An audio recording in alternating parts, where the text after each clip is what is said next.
Hello and welcome to the very first edition of the New England Airsoft Podcast, brought to you by Assault Team Flashpoint. With this podcast, we'll be bringing you all the latest news and info about the New England Airsoft scene. This episode will feature an after-action report for Operation Bobriwka, and we'll spend some time talking about who we are and what we're about. Thanks for listening and stay tuned.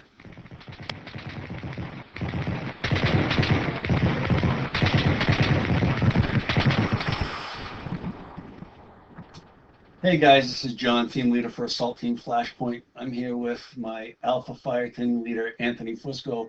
How you doing tonight, Anthony? Good, man. How about yourself? Not too bad. A little tired, but I'm all right. Been a long day. When everything kills you makes you stronger. That's it. That's what it's all about. So this is our first episode of the New England Airsoft Podcast. What we want to do is just kind of give you an idea of who we are as a team, why we started the podcast, and then go into a few other topics, ending with a after-action report on Operation Bobriwka in Colebrook, Connecticut. The reason we're doing this podcast, as some of you may know, I was a co-host for This Week in Airsoft for a few months. And just due to scheduling issues, I had to leave the show. And Anthony and I discussed the possibility of starting the podcast to just kind of keep it more localized and be able to work it out on our schedule. Is that right, Anthony? Absolutely. I mean, both their wives, families, it's a lot easier sometimes to schedule when it's just two people local who, rap on the phone on a regular basis and, getting to see each other face to face. So, absolutely. And we will have the occasional big name guest on, like Bubba Moore and maybe Dark Horse from One Grunt's Opinion. But for the most part, we're going to keep it with local news and local events. Assault Team Flashpoint. It's a team that Anthony and I started a little over a year ago. Made up primarily of members of local area teams who just wanted something a little more structured, a little different. We pay team dues, $20 a month. The dues go towards helping us get to events, equipment, things like that. Anthony can get into that in a minute. We're currently recruiting. You can see what we're looking for if you go to our webpage. It's www.assaultteamflashpoint.com. We also have a Facebook page, Assault Team Flashpoint. Just look it up. It's pretty easy and direct. Check us out, see what we're about. If you're interested, we have members. Anthony's from Rhode Island. We've got a couple other guys in Rhode Island, spread out throughout Massachusetts. So if you like what you see, shoot me an email. Anthony, you want to explain to them a little bit about what the dues do for us? Yeah, absolutely. We decided as a team to collect monthly dues as a way to try to keep expenditures down so that we could attend more events. And with each event, it wouldn't be such a big chunk out of someone's wallet. With that being said, we decided $20 a month was pretty fair. And with that $20 a month, just for an example, when we went to Red Storm East 2 in Scranton, Pennsylvania, we had 12 members of our team that went, and the team dues paid for the lodging and the food for all 12 members for the entire weekend. So essentially, all you had to do was pay your entrance fee to John Lewin Lion Claws, and a lot of guys carpooled, so they just split gas and tolls, and the rest of it was paid for by the team. We also just had a holiday dinner recently, and team members, their wives, their families all showed up. The dues paid for that as well. So whenever we try to, have an event, we look and see how much is in the account. We, try to plan ahead and utilize that money as the best way possible for the collective of the team. And including, we just purchased a Classic Army saw, and as a team support weapon, and that all came out of the team dues. And in addition to what you mentioned, the dues also paid for our hotel and one meal when we went to Shahrazad, and we purchased BBs, patches, various other things with the team dues. Yeah, absolutely. It's $20 a month sounds pretty insignificant, and it is a lot of money to some people, but it adds up so fast, and we try to utilize it the best way possible. So like the team BBs that we bought at the beginning of the year, we still have bags of them. So the next national event, we still have plenty if the whole team goes to supply everybody with BBs. So it's something really small. I haven't seen a lot of other teams collect dues, but I think that collecting the dues and then keeping the whole team abreast as part of what are we doing with the dues. All the team members vote before we spend the money with the dues, so that everybody is involved. Everybody has an opinion and a say, and we've never had a problem. We've never had any kind of conflict because of it, and it's been working really well for us. Exactly. So check us out. Like I said, check us out on our webpage, www.assaultteamflashpoint.com. Check us out on Facebook. Get a hold of us either place if you have any questions. And basically that's who we are, what we do, and what we're about. Next topic that I want to discuss is Building 52 in Chicopee, Massachusetts. Bob, the owner, is a friend of ours. We've talked with him several times. He's working hard to get that place open. I know he's pushed the opening date back a couple times due to, city issues and just basic construction. Unfortunately, Anthony, you weren't able to make the training Sunday, but we were out there. He allowed us in to do some CQB training as a team on Sunday. And I can tell you without a doubt that the building he has, the room that he has set up in the building, it's designed as a town. There's a garage. He's going to have a vehicle parked in the garage. There's a bank, a store, townhouse, hotel, jail cell. I mean, this guy's put a ton of detail into the business, and it gave us CQB fits trying to clear that entire area. It was it was extremely challenging, and I really wish you could have been there, Anthony, because you would have had a blast. Yeah, I'm sorry that I missed it. The whole work thing gets in the way every now and then. But from talking to a couple of the team members that went and looking at pictures online, the place looks amazing. I mean, I live in Rhode Island. It's about an hour and 40 minutes from my house, but as soon as they open, I'm going to drive out there and check it out. We don't have enough CQB places in the area. I have one a few minutes from my house, which is a great place to play. It's a small field. I've played there a bunch of times. It'd be really nice to add another field to the region and really keep the sport of airsoft alive. And that's what it's all about, keeping things going, getting new places to open, places that are already there, getting them to stay open.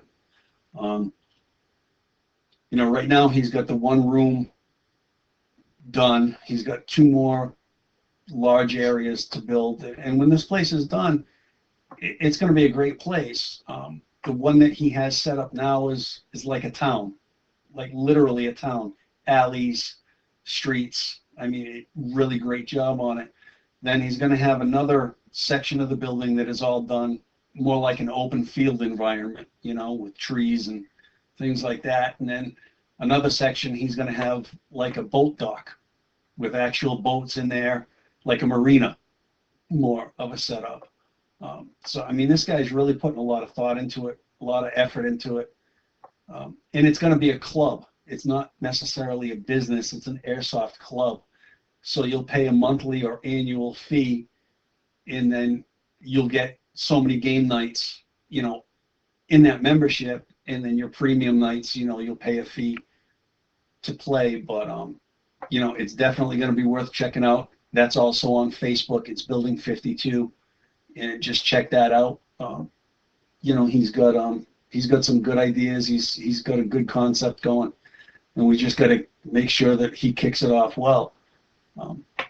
And also with like we said, places, businesses opening and things.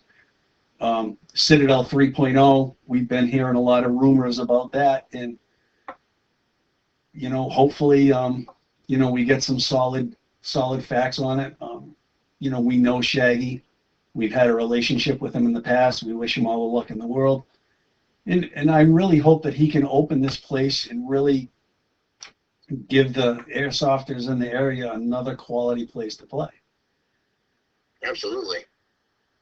I talked to Plague from the Horsemen recently, and he said that they're really close, and that when the place opens up, it's going to be about a half an hour outside of Providence, leaning more towards like the northern region, and it's going to be set up with multiple venues in one building. So you can come in and get an experience no matter what part of the building you go in. He's keeping, until they finalize it, really get the ball rolling on it. He's keeping some of the details hush-hush, which is completely understandable. But, again, I'm really excited. I live in Rhode Island. I don't mind driving an hour, when I used to go to the Citadel, or an hour and 40 minutes to go to Building 52. But it would be great to have a place that's really close by, significant size, where you could, get your CQB on during the winter months when, it's just not always feasible to, take your AEG out in the snow and sub-freezing weather. Absolutely. So we'll keep you posted. As we get information, we'll give it to you. But, check out Building 52. Check them out on Facebook. Keep up on Citadel Airsoft on Facebook. Get the information. And hopefully we'll have 2 new places that we can rock out our CQB and have a blast. Let's see, next on the list, Javier Franco, Dark Horse from One Grunt's Opinion. He got a hold of me today, and he's actually having a contest.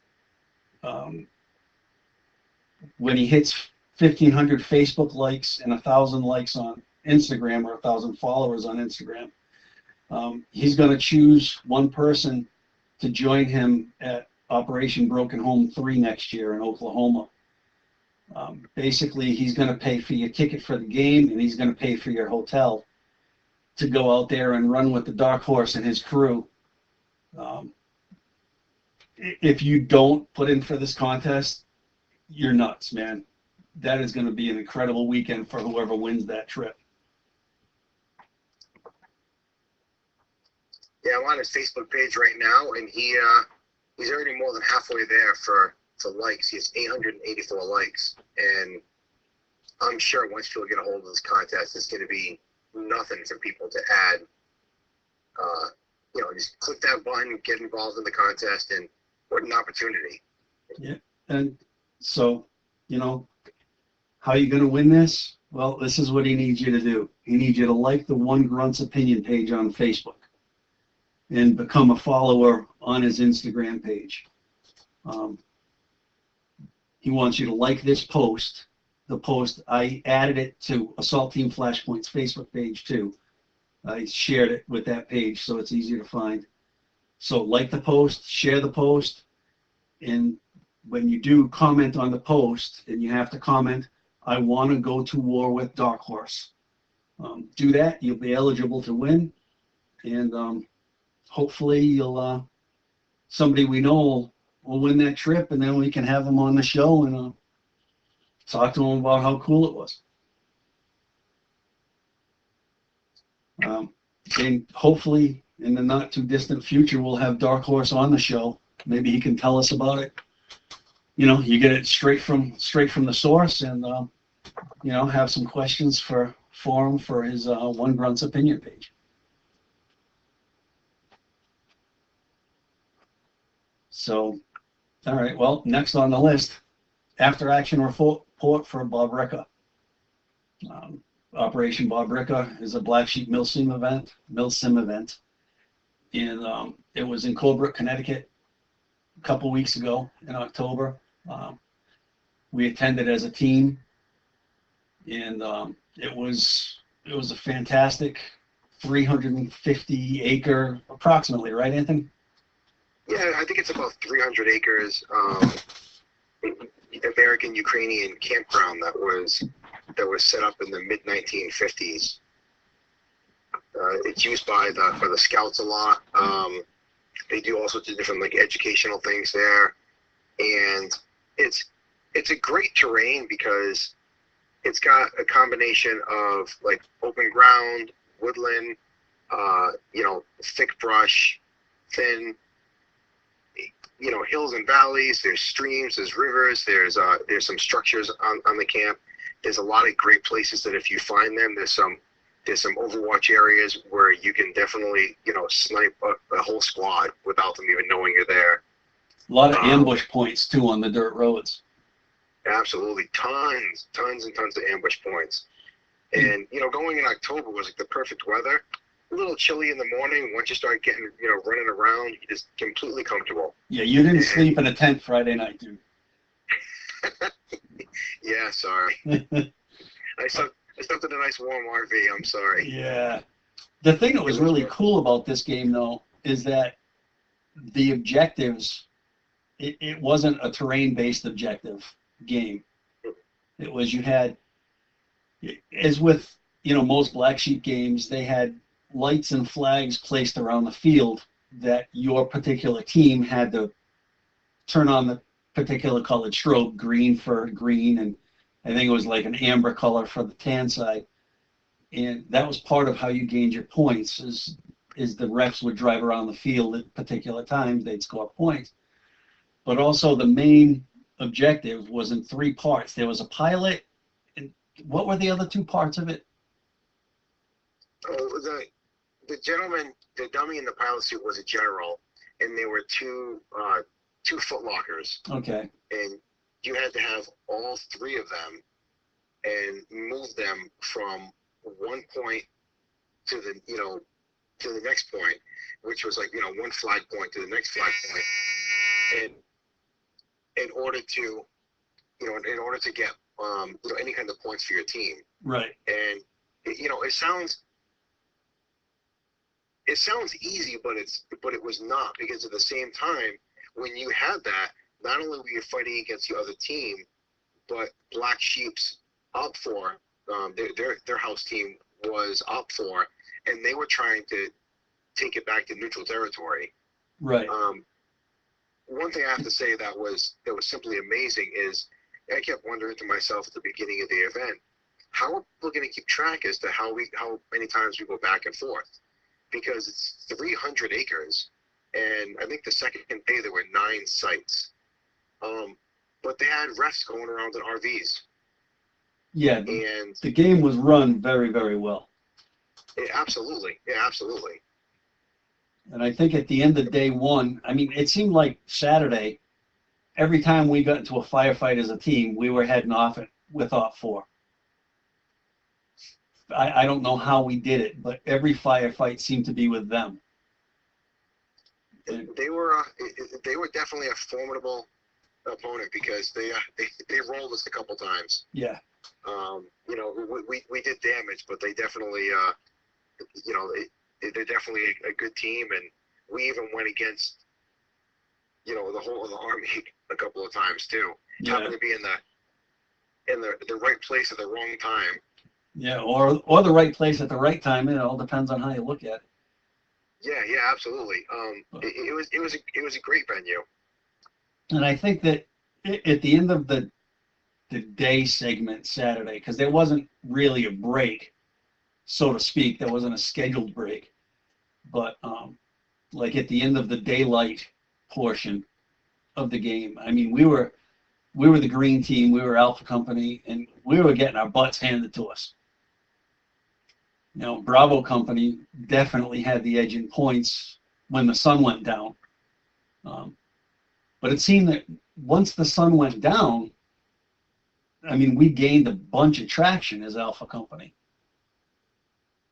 It was, I think we were behind over 3,000 points at dinner time, because the game started at noon on Saturday and it went until 9 o'clock at night. But around 6 o'clock at night, when we checked the board and did a quick break, when we break con, I think we were behind over 3,000 points. Yeah, and at the end of the day, when at Index on Saturday night, we were up by 1,500. Correct. And that's where the game changed for us. Sunday morning, when we hit the field, we located the general. It was the general that we had, right? Correct. Yes. And we located the general, and then it was the opinion of Alpha Company that instead of trying to get the other two portions of the package and score points, we didn't need to. All we needed to do was secure the general so the Bravo Company couldn't score any more points. Yeah, because you had to have all three assets in order to score points. And then once you had all three assets, you had to move it from, one flag location to another. But if you only had two assets, it was impossible for you to score any points. Right. So, and I apologize to the team. I can't remember who initiated it with Alpha. Great group of guys, but they found the general. They hit the general in plain sight, and then we rolled up with them and and defended that site. And as many times as as Bravo came at us, they they never found the general. They even overtook us one time, walked right over the general, didn't see him, and we came back in and took the site back. Well, they didn't. It wasn't that they walked over him. One of the Bravo Company soldiers used the general as cover. Yeah. Literally jumped behind him and used him as cover during the firefight, and never saw him. Never realized it was him. You get caught up in the moment sometimes, and hey, we've all had that epic fail moment, Yeah. And the trying thing, to fix it for the next one and move on, but it's still fun. It was a great game. all right. And the thing is, Major Bucciarelli, he didn't want it to be a terrain-based game. He wanted it to be fluid and constantly moving, which is exactly what Saturday was. And Sunday, because of strategy, it turned into a terrain-based game. The game morphed all on its own into something completely different, which, goes to the majors' credit and to Black Sheep in general and how they ran the event and, how Op4 performed.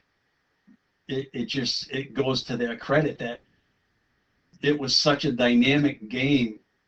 It evolved on its own. It developed a life of its own. And basically the game did what it wanted to, and the players followed it. Yeah, absolutely. It was also really nice to see.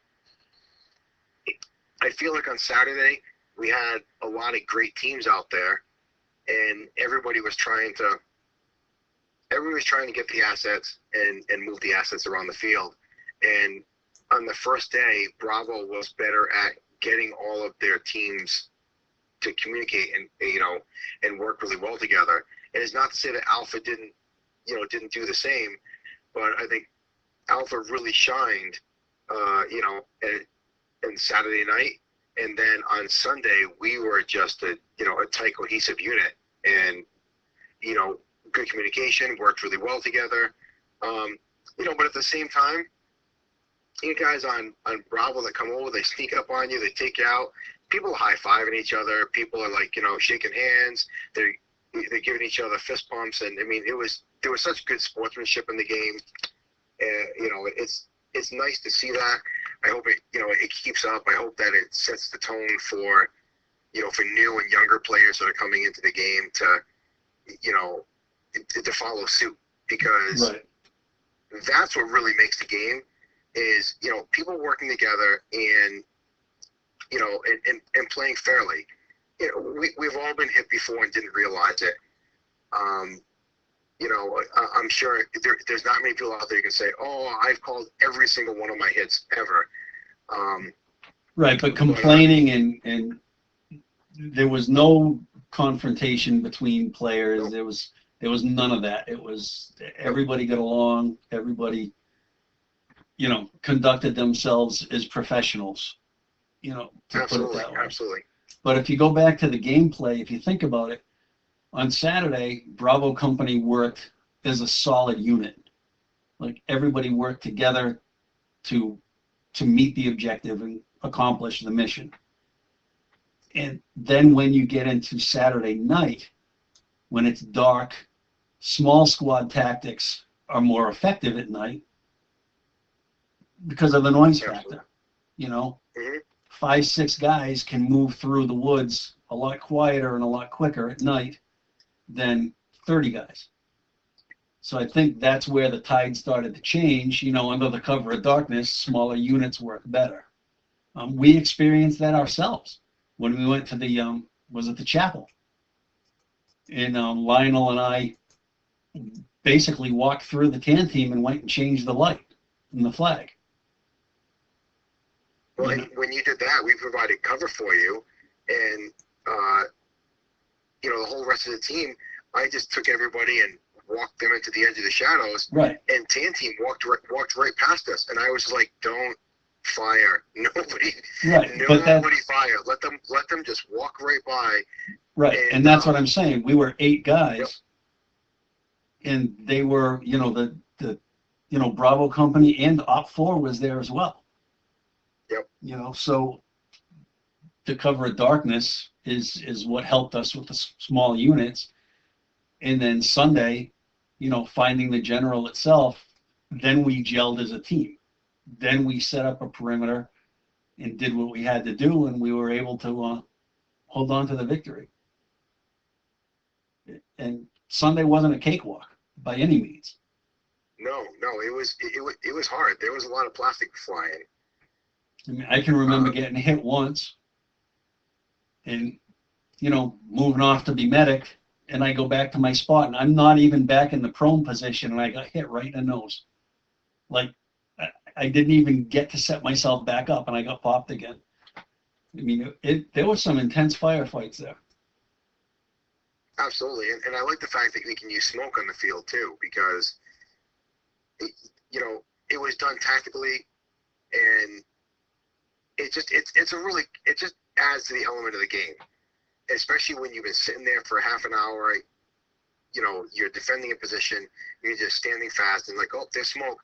You know, you're waiting, and then when they came at us like a tsunami. And it was a hard fight, but it was a good fight. And like I said, there was no confrontation whatsoever. You know, the other thing that worked in our favor too, and worked for and against us, was Mother Nature. It's autumn. You have all these dead leaves on the ground. So in the night game, you had to be really careful, and you had to stay on the road so you didn't make too much noise tromping through the leaves. But at the same time, there were dirt roads with lots of big rocks. So, and no moon. I played games in full moons and like Hunter's Moon, but there was no moon. So it was almost pitch black outside, and you know, easy to hide, but also very difficult to move. And when we had to go to the chapel, there's a section where you literally have to go through a little stream, and there's a bunch of rocks in the stream, so you're making a lot of noise as you're walking through the water, and you're trying not to, you know, give away your position. So it had a lot of good elements to it, and I like playing in the dark, and I like, you know, mixing it up a little bit. So that was a cool opportunity. It absolutely was. And you know, one of the good things about, you know, Operation Bobriwka that, you know, we hadn't talked about earlier was that it's a developmental game for Black Sheep. And what I mean is it's developmental for the player. You know, it's not your typical Black Sheep 20 to 24 hour nonstop, you know, intense combat, hit the wall kind of op. It's, you know, all day Saturday. It's from noon to 9 on Saturday, so you got 9 hours. Basically, your only break is to redcon and grab a quick bite to eat while you're running back into the field. And then, you know, a few hours on Sunday. But for the team that isn't sure they're ready for a national event, or isn't sure they're ready for a Black Sheep event, or the individual player or a couple of buddies that you know, want to try something, this is the game for you. This is the game to show you what a Black Sheep event is all about, without the 20 plus hours straight nonstop insanity. And you know, I mean, Anthony, you and I were both at Pine Plains 6. That was our first national op. And Mhm. that was a crazy way to start, man. Oh man, 21 hours and nonstop. I hit a wall in about 18 hours, and it was like a truck hit me. And you know, Pine Plains Fort Drum is a really cool location. And you know, the mount site, I think there's about 30 different buildings. They're all made out of concrete, all different sizes, different levels. There's tunnels, there's roof access. It's a place that where the military trains their troops in close quarter combat before they get shipped overseas. And one of the cool features that we could use there, because it is a military facility, is we could use pea grenades. And about 18 hours in, I'm with our company CO. He's about like 10 feet off my right flank. And a couple of guys are only like 30 feet away from me. I throw a pea grenade to get it over all this brush. I couldn't even throw it 30 feet. I had nothing left on my arm. Fell short, and then we both got taken out. But you know, when the major talks about hitting the wall, like he's not kidding. So, No, he's definitely not kidding. Bobriwka is, and I apologize, I know I'm mispronouncing it. I think the Ukrainian is like Bobriwka, but it's a good transitional event, and it's right in our own backyard from Rhode Island. It took me like 2.5 hours to get there. And I'm in Central Mass. I think I was about an hour and 20 minutes. Yeah, I'm in the Providence area, so it's not, you know, it's not that far. Right. It's not an expensive op, and you know, with the meal plan, I had some awesome hamburgers and cheeseburgers, you know, amongst other food. So. And definitely get the meal plan.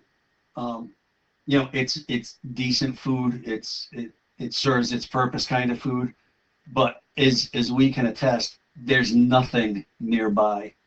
You're not going to run down the street to Subway. You know, so either bring your own or get the meal plan. But definitely go to the event. You know, go to Black Sheep Mill Sim. You know, on the web, check it out. Major said that they were going to do it twice next year. He said probably one in the spring and one in the fall again. So definitely check it out, you know. They have a Facebook page also, and on our team page, assaultteamflashpoint.com, right on our homepage, we have a link to Black Sheep Mill Sim. You can just click on the icon, it'll take you right to their page. And then we also have like a Friends of ATF, and you can find the link there as well. So if you're having a hard time finding it on the internet, just, you know, stop by our site, and you can hop right over to their page and, you know, get all the information, get all the ops. The major even puts maps, you know, when he has them available right up on his site, which is nice too, so you can do a little bit of pre-planning. Right. But so, you know, check it out. It's definitely worth the money. It's definitely worth your time.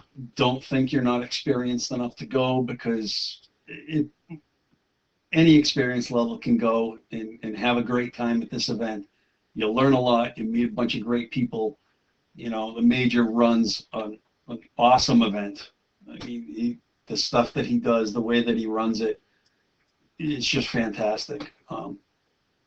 As far as, you know, this podcast is concerned, where can you find it? Well, we'll post a link up on our Assault Team Flashpoint Facebook page. That'll bring you to it. And then, Anthony, you're going to set it up on our website? I'll set it up on the webpage. When you go to the homepage, you'll see some tabs you can click on.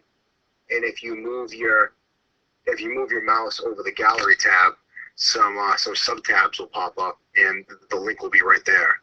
And you can listen to it straight off our site. Now, are you going to quick link the podcast from our Facebook page to our website? Yes. Okay. So there you go. You can either go directly to our page, or you can go to our Facebook page and reach it from there.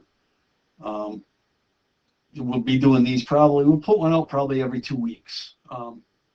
If there's a special event, like an after-action report for something that's local, for example, Autumn Justice 6, We have Brian McFadden from War, and I believe John Lasher is going to be with him. And we're going to have them on to do an after-action report. So that'll probably come out next week. But the typical show, if nothing big is going on, we'll put one out every 2 weeks. And, you know, like I said, you know, I've already talked to Bubba Moore. He's happy to come on.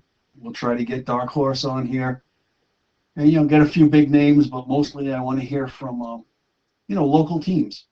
If you want to be on the show. Yeah, 265 Tactical. I already talked to him. Carlos is ready to come on, so we'll get him. But, you know, anybody else has a local team they want to come on the show, just get a hold of us through our page or hit us up on Facebook, and we'll set it up, man. I mean, could be a 3-person team, could be a 30-person team. I don't care.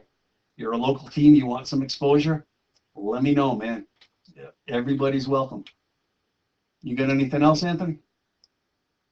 Just 2 quick things I wanted to add.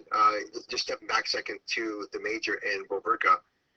One of the things that we forgot to add was if you are a new player and you want to go to a big game and you're not sure if it's with you, if it's for you, you're not sure if you have the skills to do so. The first night on Friday night, he offered free navigational classes, free tactical classes to anybody who was there, which is also how you earn one of his patches. And it's a real great way to sit down with somebody with decades of experience, has put this all together and really wants to teach players how to do it right and how to get the most out of the experience. So don't be bashful if you think, I'd love to do that, but I really don't know. I don't have enough experience to know what I'm doing or to do it right. It's one of the few events that you can show up and they'll teach you right before you play. Right, he's going to teach you what you need to know. Absolutely. And he, I haven't read the second edition yet, but the first edition of Airsoft Insider magazine that came out a few months ago, he actually wrote an article on some tactics and movements, and I just got my subscription in the mail today for issue 2, so I haven't cracked it open, but I'm sure he'll be a regular, in that as well.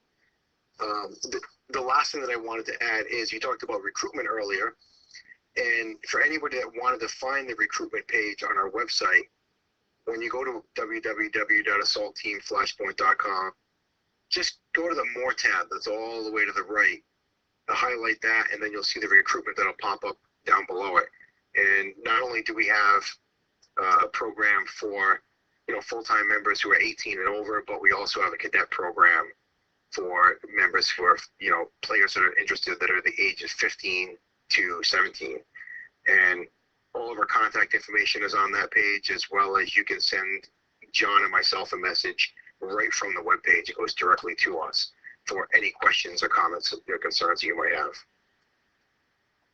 All right, sounds good. So I guess this wraps up the first edition.